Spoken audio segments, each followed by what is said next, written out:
This is Royal Caribbean's Utopia of the Seas.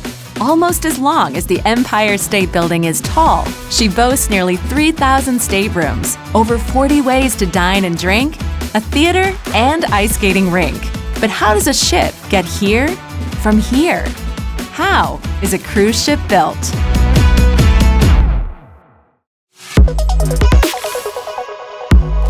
It all starts off with culture. And in our culture, in our DNA, is waking up every day, dreaming and innovating about what the future experience could look like. The first step in creating a phenomenal family vacation is ideation. When we start from the very beginning, it's always just who are we trying to attract here? What do they want? What are their needs? And how can we exceed those expectations? Let's think of something new. Let's think of how can we think out of the box? How can we do something that has never been done before on the seas? $1.5 million working hours at the design work, taking the conceptual design and build that into detailed design and workshop plans and so on. The team works with one of 3 shipyards, depending on the size of the ship.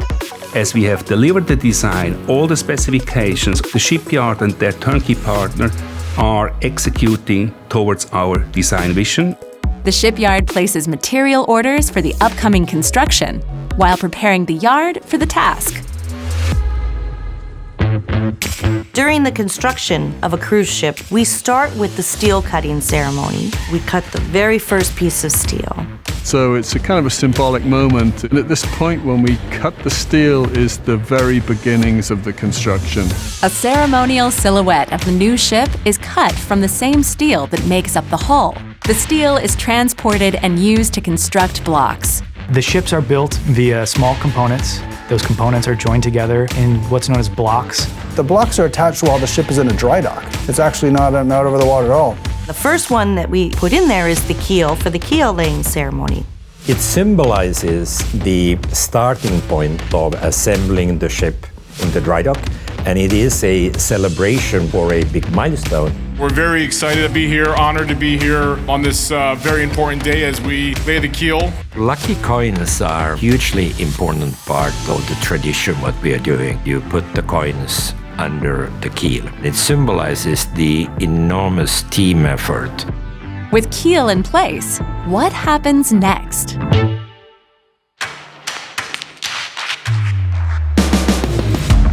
Blocks are prefabricated off the dock and then brought in and lifted and assembled almost like a big puzzle.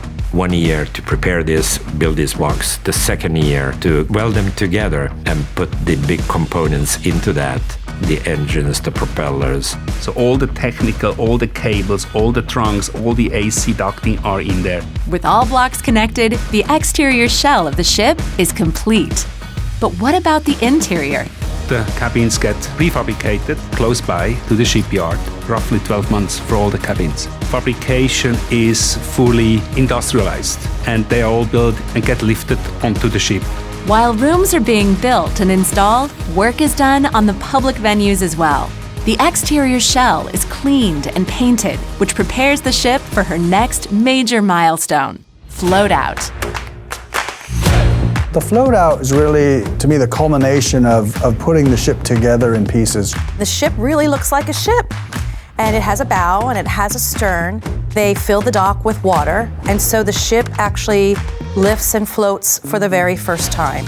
So it's a very critical point in the ship's life as she leaves the dock for the first time. Once the ship is floating, construction work continues until the next major milestone, sea trials. The sea trial is to test the ship, see if they can meet all of the performance criteria. Things like speed, how do the engines perform at a higher RPM, things that you simply can't do at the dock. We have contractual requirements for the design of the ship, and the sea trial is both to ensure everything works, but then to also see if we meet all the criteria.